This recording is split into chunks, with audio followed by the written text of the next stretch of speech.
We are live now. Welcome to Middle education.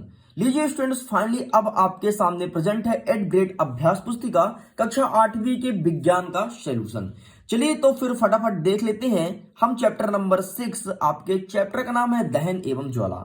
उसके पहले मैं आपको बता देता हूं कि वर्ष 2022-23 की पुस्तक है और इसमें किस टाइप से क्वेश्चंस पूछे गए हैं, क्या होगा इसका सही आंसर, मिडिल एजुकेशन आसान शब्दों में आपको बताने वाला है। उसके पहले इंडेक्स की तरफ एक नजर डालते हैं। इंडेक्स में मैं चैप्टर नंबर 1, 2 और चैप्टर नंबर 5 कोयला और पेट्रोलियम को अच्छे से कवर किया हूं, आसान भाषा में समझाने का प्रयास किया हूं। इस वीडियो में मैं कवर करूंगा चैप्टर नंबर 6 दहन और ज्वाला को। तो चलिए फिर बिना टाइम वेस्ट किए फटाफट वीडियो को स्टार्ट करते हैं। देखिए हमारे चैप्टर का नाम लिखा है दहन एवं ज्वाला। तो सिंपल सा आसान भाषा में दहन का मतलब होता है कोई चीज का जलना, और ज्वाला का मतलब वो जो लौ होता है ना, तो लौ में कहीं आप देखे होगे कभी ऊपर नीला दिखाई देता है, थोड़े नीचे जाओगे तो लाल, और उसके और नीचे जाओगे तो पीले रंग का लौ निकलता है, तो वही ज्वाला है। हम देखेंगे किस पदार्थ को कितनी ऊंचाई पर रखने पर कौन सा जल्दी गर्म होगा, कौन सा लेट गर्म होगा, ये सब एक एक चीज को डिस्कस करने वाले हैं। डेफिनेटली बता रहा हूं, अगर आप इस वीडियो को अच्छे से देख लोगे तो आप घर में खाना बनाना समझ जाओगे कि खाने को कितने ऊंचाई पर रखें और गैस कितने नीचे जलाएं कि हमारा भोजन अच्छे से पक जाएगा और कम समय में पक जाएगा। मतलब पूरा फायदा मिलने वाला है, और डेफिनेटली आप अपने घर में छोटे बच्चों को, बड़े बच्चों को आसानी से समझा सकते हैं। देखिए हमारा प्रश्न नंबर 1 कह रहा है दहन क्या है। जैसे कि मैंने आपको ऊपर ही बताया कि दहन मतलब सिंपल सा जलना होता है, लेकिन यहां पर हम ये नहीं लिखेंगे, हमें लिखना पड़ेगा बुक का भाषा, वह रासायनिक प्रक्रम जिसमें पदार्थ ऑक्सीजन से अभिक्रिया करके ऊष्मा देता है। आपको पता है ना कि आग को जलने के लिए ऑक्सीजन अत्यंत आवश्यक है। जहां ऑक्सीजन नहीं होगा वहां पर आग कभी नहीं लगेगा। पृथ्वी पर ऑक्सीजन है, इसका मात्रा 21% है, इसलिए यहां पर कोई भी चीज जल जाती है। सपोज कीजिए यदि आप कोई कांच के अंदर किसी व्यक्ति को ही डाल दो, कोई व्यक्ति या फिर कोई कपड़ा डाल दो, सपोज करो कि मैं कांच के अंदर कोई कपड़ा डाल दिया जहां पर ऑक्सीजन अनुपस्थित है, आप कितना भी माचिस जला लो, कितने भी नए माचिस ले आओ, लाइटर ले आओ, कभी आग नहीं लगेगा, क्योंकि उस ग्लास के अंदर मैं ऑक्सीजन का एंट्री बंद कर दिया, ऑक्सीजन जा ही नहीं सकता, तो कभी आग नहीं लगेगा। ठीक है, आगे लिखा है नीचे दिए गए पदार्थों में दाह्य एवं अदाह्य पदार्थों को पहचान कर लिखिए। दाह्य का मतलब होता है कौन सा पदार्थ जल जाता है और कौन सा पदार्थ नहीं जलता है। जैसे लकड़ी आसानी जल जाएगा, कागज ये तो और आसानी जल जाएगा, लोहे की कील कभी नहीं जलेगी। ठीक है, इसको सिर्फ पिघला सकते हैं, जला नहीं सकते हैं। पत्थर का टुकड़ा कभी नहीं जलना। ठीक है, मिट्टी का तेल आराम से जल जाएगा, कांच कभी नहीं जलेगा, कास्ट कोयला, हाँ कोयला जल जाएगा। ठीक है, तो यहां पर हम लिखेंगे दाह्य पदार्थ, दाह्य मतलब जलना होता है, तो लकड़ी जल जाएगा, कागज, मिट्टी का तेल एंड कास्ट कोयला। अदाह्य में लिखेंगे लोहे की कील, पत्थर का टुकड़ा और ये कांच, ये कोयला, कास्ट कोयला ऊपर वाला है। ठीक है, इस बात को ध्यान देना। तो प्लीज आप इसका स्क्रीनशॉट ले लो। आगे देख लेते हैं प्रश्न नंबर 2, ऊष्मीय मान किसे कहते हैं। ईंधन के ऊष्मीय मान को किस मात्रक के द्वारा व्यक्त करते हैं। तो मेरे सिंपल, किसी ईंधन के 1 किलोग्राम के पूर्ण दहन से प्राप्त जो ऊर्जा निकलती है उसे ऊष्मीय मान कहते हैं। और सिंपल से ऊष्मीय मान मतलब हीट टेम्परेचर। जैसे ही आप अपने घर में, अभी जैसे ठंडी आ गई है, जाड़े का मौसम आ गया है, तो जाड़े में आपके यहाँ रूम टेम्परेचर होगा। तो रूम टेम्परेचर क्या करता है, आपको उष्मा देता है, उष्मा रिलीज करता है। तो वही चीज आपको लिखना है कि किसी ईंधन के 1 किलोग्राम के पूर्ण दहन से, मतलब कोई चीज को 1 किलोग्राम जला दो और 1 किलोग्राम जलाने के बाद आपको जितना एनर्जी मिले वही आपका ऊष्मीय मान कहलाता है। इस चीज को ध्यान देना, हमेशा 1 किलोग्राम ही लिखना, 1 ग्राम या 100 ग्राम ऐसा कुछ मत लिखना। 1 किलोग्राम को जलाने पर, सपोज करो कि मिट्टी का तेल 1 किलोग्राम में जला दिया, 1 किलोग्राम मिट्टी के तेल जलाने से हमें कितना ऊर्जा मिला, कितना हीट मिला, कितना हम खाना पका पाए हैं। ठीक है, उसी को ऊष्मीय मान कहेंगे।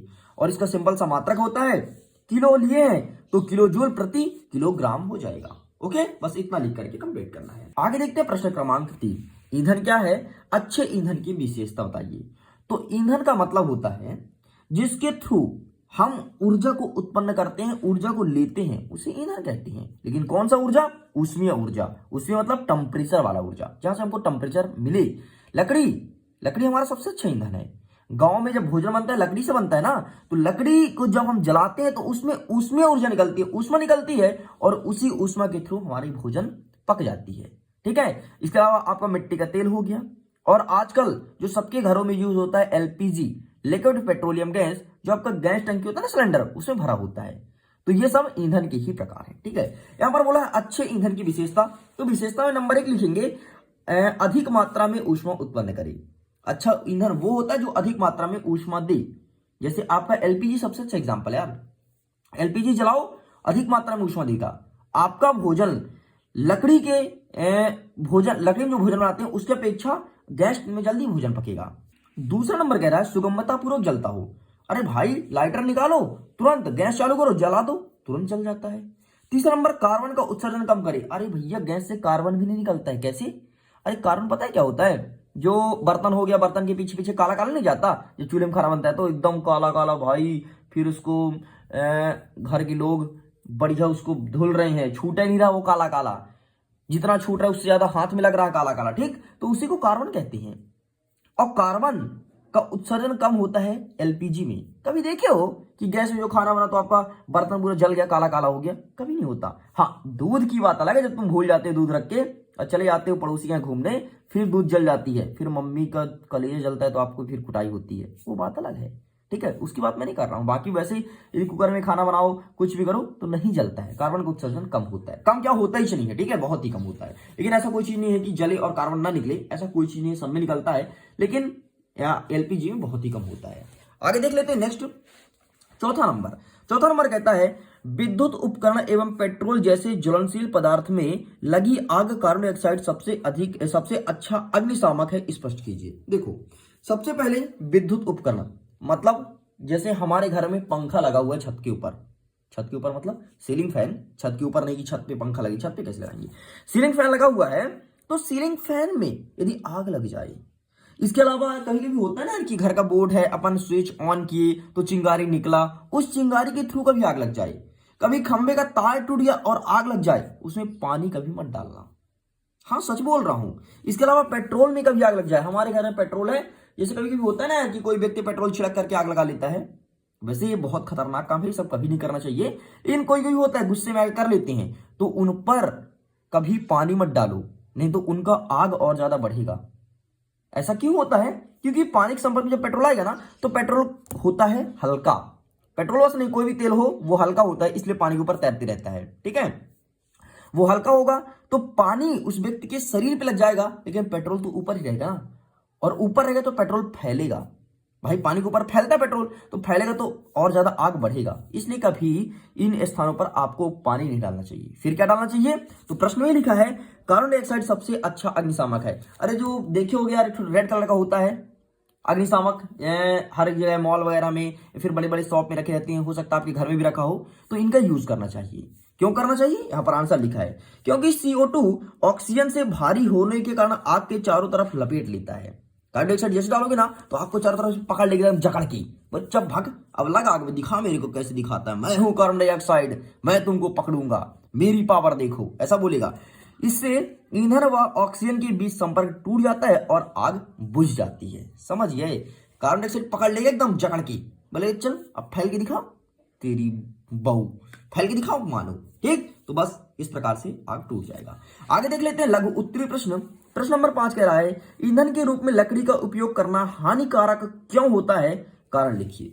सिंपल से यार, सबसे पहली बात, जब हम लकड़ी को जलाते हैं तो सबसे अधिक धुआं निकलता है, बाप रे बाप बाप बाप। एक बार मैं छोटा था, मेरी दादी बोली बेटा यहाँ पर चूल्हा है, यहाँ का थोड़ी मैं बाहर तक जा रही हूँ, चावल वावल धुल के आ रही हूँ, तब तक तुम इसमें इसको आग को और ज्यादा बढ़ाओ। अब मैं छोटा बच्चा लगा हूं आग को फूंकने, भाई साहब इतना धुआं निकला, आंख से आंसू निकलने लगा, लेकिन आग न जला। हम वहां से चुप्पे सटके लिए वहां से। अब दादी आ रही, सोची बेटा है तो बढ़िया आग जला के बैठा होगा, बेटा का पता है, बेटा ने इससे भागा भाई वहां से, रोते रोते आंख में आंसू आ गया। फिर ये कुटाई हुई क्या बताएं, कुछ न मत पूछो। जब जब लकड़ी पढ़ता हूं ना, सीधे वही बात याद आती है। ठीक है, तो सिंपल सा यार, वो सब ज्यादा धुआं उत्पन्न करता है, कार्बन की मात्रा ज्यादा उत्सर्जित करता है। अरे कभी कभी देखे होगी कि यदि आपके घर में चूल्हा होगा तो चूल्हा का जब लकड़ी जलाओ ना, तो कभी कहीं काला काला उड़ा करता है ऊपर, वो बहुत ज्यादा हानिकारक होता है। वो उसका यदि आप सांस लेोगे ना तो आपको रोग हो जाएगा, अस्थमा जैसे रोग हो जाएंगे भाई साहब, फिर करते रह जाओगे, समझ रहे हो ना, इसलिए इनसे दूर रहना। चलो तो आंसर देख लिए, please take a screenshot and यही आंसर आपको लिखना है। चलिए आगे देख लेते हैं नेक्स्ट, छठवां नंबर कहता है तीव्र दहन, स्वतः दहन तथा विस्फोट से आप क्या समझते हैं? देखो, तीव्र दहन का मतलब होता है जल्दी जलना, स्वतः दहन का मतलब होता है अपने से जलना। जैसे पड़ोसी, आप खूब पढ़ाई करोगे, खूब तरक्की करोगे, तो पड़ोसी स्वतः दहन होता है, खुद अपने आप जलता है। अरे उसका लड़का इतना ज्यादा पढ़ता है, उसकी लड़की का परसेंटेज इतना ज्यादा आया है, अरे बाप रे बाप रे। ठीक है, तथा विस्फोट से आप क्या समझते हो? उदाहरण सहित स्पष्ट कीजिए, ये पूछा गया है। तो तीव्र दहन का मतलब होता है कि गैस तेजी से जलने लगती है। तीव्र का मतलब ही होता है तेज, तो तीव्र दहन का मतलब गैस तेज जलना, इसे तीव्र दहन कहते हैं। स्वतः दहन मतलब बिना किसी कारण के जलना, जैसे पड़ोसी, पड़ोसी बताना मत कि मैंने ये बोला। ठीक है, स्वतः दहन का मतलब बिना किसी प्रत्यक्ष कारण के जलना, उसे कहेंगे स्वतः दहन। और यहीं पर विस्फोट, अरे वो खूब पटाखे फोड़े होगे ना, फुलझुड़िए छोटे छोटे, मिर्ची बम फोड़ते हो ना, कि विस्फोट होता है एकदम, उसमें हम आग लगाई, उसके अंदर रिएक्शन हुआ, रिएक्शन हो तो प्रकाश निकला और फूटा, वाह, अरे बाप रे, मोहल्ले वाले डर गए, लड़का तो बड़ा तेज निकला भाई, फोड़ देता है ना। फिर आप बोलते हो अभी मैं तो पटाखे फोड़ा हूं, तुम्हारी फोड़ सकता हूं। आगे देखते हैं 7वां नंबर, ज्वलन ताप किसे कहते हैं? क्या कारण है कि कागज का टुकड़ा सरलता से आग पकड़ लेता है जबकि लकड़ी का टुकड़ा आग नहीं पकड़ता? हाँ यार, ये कभी इमेजिन किए हो कि कागज के टुकड़े के पास जैसे लाइटर ले जाओ इतना तेजी से आग पकड़ेगा, लेकिन वही लकड़ी के टुकड़े में जलाते जलाते, समझ गए ना, मैं बता दिया था पहली कहानी दादी वाली, है ना, हमारी क्या हाल हुई है भाई। लकड़ी, काश कागज होता मेरे पास, मुझे पता नहीं था भाई, तभी वाली बुक चलती नहीं थी, पता नहीं, तो मैं पढ़ करके और कागज ले जाता, जलाता है आग और दादी को दिखाता, और जो कुटाई हुआ है मैं उसका बदला लेता, देखो दादी तुमने कूटा है, मैंने आग जलाया है, अब बताओ मुझे पैसे दो। मैं पैसे ले लेता 10 रुपया दादी से। आगे देख लेते हैं, ज्वलन ताप किसे कहते हैं? वह न्यूनतम ताप जिस पर कोई पदार्थ जलने लगता है उसे ज्वलन ताप कहते हैं। सिंपल सा, कोई पदार्थ जलने लगे, वह न्यूनतम ताप जिस पर कोई पदार्थ जलने लगता है, पड़ोसी की याद आ गई ना, ठीक है, उसी को हम ज्वलन ताप कहते हैं। और क्या कारण है कि कागज के टुकड़े में आसानी से आग पकड़ लेता है? तो इसका आंसर लिखा गया है, क्योंकि कागज का टुकड़ा जलने के लिए न्यूनतम ताप की आवश्यकता होती है, और उसको हम न्यूनतम टेम्परेचर दिए, कागज में जल्दी से आग पकड़ लिया भड़ाक से, ठीक है, जबकि लकड़ी में नहीं जलना। लेकिन ये भी है, कागज के टुकड़े का आग जल्दी बुझ जाता है, लेकिन लकड़ी का आग नहीं बुझना, एक बार आग लग गया तो लग गया भाई, समझ गए ना। चलो आगे देखते हैं 8वां नंबर, मोटर वाहन में ईंधन के रूप में डीजल एवं पेट्रोल की अपेक्षा सीएनजी को अच्छा ईंधन माना गया है, क्यों? सबसे पहले मैं अपना ओपिनियन बता देता हूं कि सीएनजी अच्छा क्यों होता है। देखो, सिंपल सा आसान भाषा में बात करूं तो जो आपका सीएनजी मतलब कंप्रेस्ड नेचुरल गैस जो होता है, वो कार्बन का उत्सर्जन बहुत कम करता है, या फिर करता ही नहीं, ऐसा भी कह सकते हो, इसलिए इसे अच्छा ईंधन माना गया है। और दिल्ली में पता है तुमको सीएनजी का यूज होता है, और इसी से गाड़ी वाहनें चलती हैं, और मैं उम्मीद करता हूं कि धीरे धीरे पूरे हिंदुस्तान में विस्तार हो जाएगा। चलिए आगे देख लेते हैं, मोटर वाहनों में ईंधन के रूप में डीजल और पेट्रोल के स्थान पर सीएनजी ले रही है, क्योंकि सीएनजी सल्फर और नाइट्रोजन ऑक्साइडों का उत्पादन अल्प मात्रा में करती है। वही सल्फर और नाइट्रोजन मतलब ध्वनि प्रदूषण और सॉरी वायु प्रदूषण, वायु प्रदूषण के लिए सल्फर और नाइट्रोजन सबसे अधिक खतरनाक होता है, ठीक है, अल्प मात्रा में करती है। सीएनजी एक अच्छा स्वच्छ ईंधन है, बस इतना लिख कर कंप्लीट करना है। आगे देख लेते हैं प्रश्न क्रमांक 9। 9वां नंबर कहता है, दहन के लिए वायु आवश्यक होती है, इसे प्रदर्शित करने के लिए किसी क्रियाकलाप का वर्णन करो। देखो भाई, मैंने यहाँ पे चित्र बना दिया, एक में क्या किया, गिलास के अंदर बढ़िया आग लगा दिया, दूसरे के अंदर आग बुझ गई, तीसरे के अंदर मैं क्या किया, प्लेट रख दिया, और जैसे ही प्लेट रखा ऑक्सीजन से संपर्क टूटा, आग ऑटोमेटिक बुझ गई। इसका मैं बुझाया नहीं था, इसका तो मैं जानबूझ के बुझाया था, लेकिन ये ऑटोमेटिक बुझ गई भाई। यहाँ पे आग जल रही थी, मैंने प्लेट रख दिया, और पूरा एक कांच का गिलास है, ठीक, तो ऑक्सीजन का संपर्क गया ही नहीं, और ऑटोमेटिक ये बुझ गया। अब मैं परेशान, बुझ कैसे गया? तो फिर मैंने जाकर के इसको पढ़ा था, ये देखो, इसको पढ़ा था, तो फिर मुझे पता चला कि अच्छा क्यों बुझ गया, ठीक है। तो बस आंसर आपको यही लिखकर कंप्लीट करना है, प्लीज टेक अ स्क्रीनशॉट। देखो, इसमें समझाने वाला कुछ नहीं था, नहीं तो डेफिनेटली आपको समझा देता। ओके, आगे देखते हैं प्रश्न नंबर 10वां नंबर कहता है, मोमबत्ती की ज्वाला का नामांकित चित्र बना करके विभिन्न क्षेत्रों को समझाइए।